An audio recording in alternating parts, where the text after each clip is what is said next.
ફરી એકવાર ગુજરાત વાસીઓ થઈ જજો સાવધાન, તારીખો લખીને રાખજો ગુજરાત રાજ્યની અંદર ફરી એકવાર વિરામ લીધા બાદ હવે વરસાદનો નવો રાઉન્ડ ગુજરાતમાં ઉથલપાથલ મચાવતો જોવા મળવાનો છે। એક સાથે અત્યારે ત્રણ મજબૂત સિસ્ટમ સક્રિય બનતી જોવા મળી રહી છે।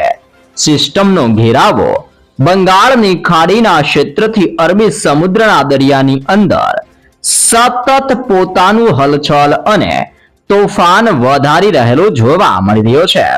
ઉત્તરીય ભારતના ક્ષેત્રથી પૂર્વીય ભારતનો વિસ્તાર, જેમાં બાંગ્લાદેશ નેપાળના ક્ષેત્રથી ઉત્તરીય ભારતની અંદર કાશ્મીરના વિસ્તારમાં ભયંકર વરસાદની સાથે હજી પણ બરફ વર્ષા અને હિમવર્ષાનો માહોલ જોવા મળી રહ્યો છે। પાકિસ્તાનના ક્ષેત્રથી લઈને રાજસ્થાનના વિસ્તારની અંદર નવી વેસ્ટર્ન ડિસ્ટર્બન્સનું તીવ્ર દબાણ સક્રિય બનતું જોવા મળી રહ્યું છે। પંજાબના ક્ષેત્રથી હરિયાણા અને મહારાષ્ટ્રના વિસ્તાર સુધી સાયક્લોનિક સિસ્ટમના દબાણ સક્રિય બનીને મોટા વળાંક લઈને હવે ધીમે ધીમે ગુજરાતના વિસ્તારો તરફ ગતિઓ કરતા જોવા મળી રહ્યા છે। ગુજરાતના બિલકુલ અરબી સમુદ્રના તટીય ક્ષેત્રમાં હવાનું હળવું દબાણ સક્રિય બનીને પોતાની તીવ્ર અસર હવે પછી ગુજરાતના તટીય વિસ્તાર ઉપર દર્શાવતું હોય તેમ અત્યારે આ નવી સિસ્ટમનું જોર પણ ગુજરાતની અંદર હળવી અસરો દર્શાવી રહ્યું છે। જી હા દર્શક મિત્રો, ઓમાનના ક્ષેત્રની અંદર લો પ્રેશર હાઈ પ્રેશરનું ભયંકર દબાણ સક્રિય બનીને દરિયાના મારફત થકી ધીમે ધીમે ગુજરાતના વિસ્તારોની અંદર વળાંક લઈને આગળ વધતું જોવા મળી રહ્યું છે।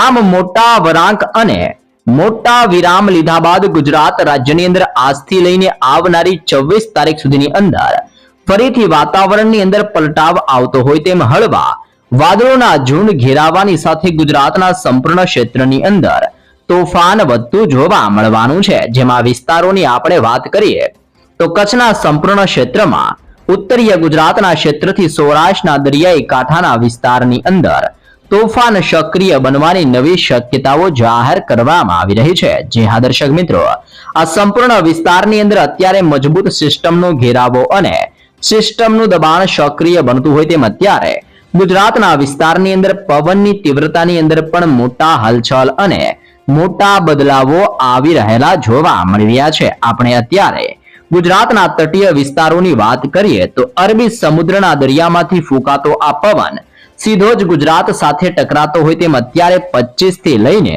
30 કિલોમીટર પ્રતિ કલાકની ઝડપે ગુજરાતમાં તોફાની પવનોની અવર જવર વધતી જોવા મળી રહી છે। જેમાં અત્યારે ગુજરાતની અંદર દેવભૂમિ દ્વારકા, સલાયા, જામનગર, ભાનવડ, પોરબંદરના તટીય વિસ્તારમાં દરિયાની અંદર ભયંકર મોજાઓ ઉછળી રહેલા જોવા મળી રહ્યા છે। તેની સાથે સાથે જૂનાગઢ, અમરેલી, અલંગ, મહુવા, ઉના, વેરાવળ અને ભાવનગરના દરિયાઈ કાંઠાના વિસ્તારની અંદર પણ હળવું વાદળ છવાયું વાતાવરણ બનતું જોવા મળી રહ્યું છે। સુરેન્દ્રનગરના ક્ષેત્રથી મોરબી, રાજકોટ, ચોટીલા, જસદણ, ગોંડલ અને બોટાદના હવામાનની અંદર હળવા પલટાવો આવવાની તીવ્ર શક્યતા અને મોટી આગાહી સૌરાષ્ટ્ર માટે દર્શાવવામાં આવી રહી છે। આમ સિસ્ટમ વળાંક લઈને ફરી એકવાર સૌરાષ્ટ્રના વિસ્તારમાં હવે પછી અસરો દર્શાવતી જોવા મળવાની છે। અત્યારે તમે જોઈ શકો છો કચ્છના તમામે તમામ વિસ્તારોની અંદર પણ મોટા પલટાઓની આગાહી કરવામાં આવી રહી છે।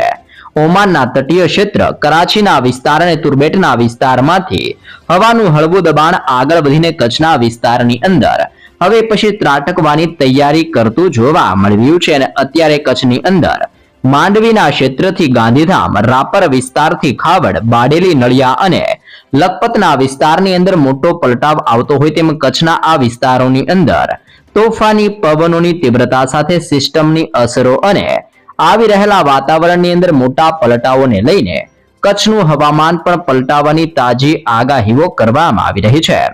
દક્ષિણીય ગુજરાતના વિસ્તારોની જો આપણે વાત કરીએ તો આ વિસ્તાર ઉપર પણ હવે પછી વાદળ છવાયા વાતાવરણ સાથે ડબલ ઋતુનો અહેસાસ થઈ રહ્યો છે। વહેલી સવાર અને રાત્રિ દરમિયાન ઠંડી તો બપોર દરમિયાન ભયંકર ગરમીનો માહોલ અત્યારે દક્ષિણીય ગુજરાતના વિસ્તાર ઉપર જોવા મળી રહ્યો છે। આમ બદલાઈ રહેલી સિસ્ટમની અસરો અને સિસ્ટમની ગતિવિધિને જોતા જાંબુસર, કરજણ, ડભોઈ, સિનોરના ક્ષેત્રથી ભરૂચ, દહેજના તટીય ક્ષેત્રથી હવે પછી ડેડિયાપાડાનો વિસ્તાર, ઉમરપાડાના ક્ષેત્રથી વાંકલ, કોસંબા, સુરતના સંપૂર્ણ ક્ષેત્રની અંદર, તેની સાથે બારડોલી, વ્યારા, નવસારી, બિલીમોરા, વણસાડા, આહવાના પંથકથી હવે ખાસ કરીને વલસાડના વિસ્તાર અને સાપુતારાના વિસ્તારની સાથે વાપીના વિસ્તારોની અંદર ઓચિંતાના મોટા પલટાવો આવતા હોય તેમ દક્ષિણીય ગુજરાતના આ તમામ ક્ષેત્રની અંદર તોફાની પવનોની તીવ્રતા સાથે હવામાન પલટાવાની તાજી આગાહીઓ કરવામાં આવી રહી છે.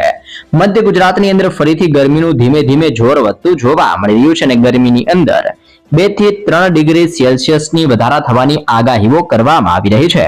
બદલાઈ રહેલા હવામાન અને ફરીથી સિસ્ટમની અસરોને જોતા હવે પછી મધ્ય ગુજરાતના ક્ષેત્રની અંદર માવઠાનું દબાણ સક્રિય બનતું હોય તેમ અહેમદાબાદ, ધોળકા, નડિયાદ, ખંભાત, વડોદરા, ગોધરા, લુણાવાડા, દાહોદ, બોડેલીના ક્ષેત્રથી દાહોદના વિસ્તારમાં, ખેડા, પંચમહાલ અને મહીસાગરના સંપૂર્ણ વિસ્તારની અંદર પણ મોટો પલટાવ આવતો હોય તેમ મધ્ય ગુજરાતના આ વિસ્તારોની અંદર ફરી એકવાર નબળી પડેલી સિસ્ટમનું જોર હવે મધ્ય ગુજરાતના વિસ્તાર ઉપર વધતું જોવા મળવાનું છે. અહીંયા તમે જોઈ શકો છો ગ્વાલિયરનો ક્ષેત્ર, નવી દિલ્હીના વિસ્તાર અને જોધપુર એટલે કે રાજસ્થાનના વિસ્તારમાંથી સિસ્ટમો મોટો વળાંક લેવાની સાથે ઉત્તરીય ગુજરાતના વિસ્તારોની અંદર અત્યારે પોતાનું પ્રકોપ અને અસર દર્શાવી રહેલી જોવા મળી રહી છે. આમ ઉત્તરીય ગુજરાતના આ વિસ્તારોની અંદર પણ વાતાવરણની અંદર પલટાવની આગાહીઓ કરવામાં આવી છે, જેમાં રાધનપુર, મહેસાણા, પાલનપુર, ખેડબ્રહ્મા, હિંમતનગર અને રાધનપુરના સંપૂર્ણ ક્ષેત્ર આમ ઉત્તરીય ગુજરાતના વિસ્તારોની અંદર પણ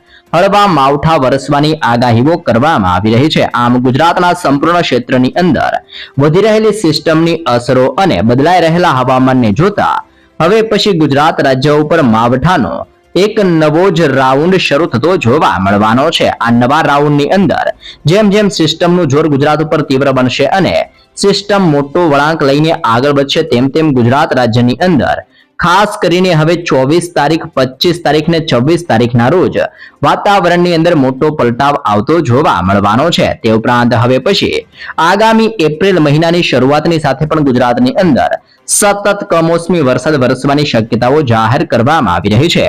પરેશ ગોસ્વામીની આગાહી પ્રમાણે 2024નું ચોમાસું ગુજરાત માટે મધ્યમથી સારું રહેતું જોવા મળવાનું છે. જી હા દર્શક મિત્રો, અત્યારથી જ વાતાવરણની અંદર મોટા પલટાવો આવી રહ્યા છે અને એપ્રિલ મહિનાના અંતની અંદર ગુજરાત રાજ્યની અંદર પ્રી મોન્સૂન એક્ટિવિટીની શરૂઆત થતી હોય તેમ 2026ના ચોમાસા પહેલા ગુજરાતની અંદર પ્રી મોન્સૂન એક્ટિવિટીને લઈને ગુજરાતની અંદર કચ્છ, સૌરાષ્ટ્ર, મધ્ય ગુજરાતના વિસ્તારથી ઉત્તરી ગુજરાતના વિસ્તારોની અંદર માવઠાનું દબાણ આવતા મહિનાથી વધતું જોવા મળવાનું છે. ખાસ કરીને ગુજરાતની અંદર આગામી 7 દિવસ સુધી હજી પણ વાદળોના ઝુંડ મંડરાતા હોય તેમ ગુજરાતના અનેક વિસ્તારમાં વાદળ છવાયા વાતાવરણ સાથે ઓચિંતાના પલટાવની સાથે માવઠાનું સંકટ ગુજરાત ઉપર ટોળાતું જોવા મળી શકે છે.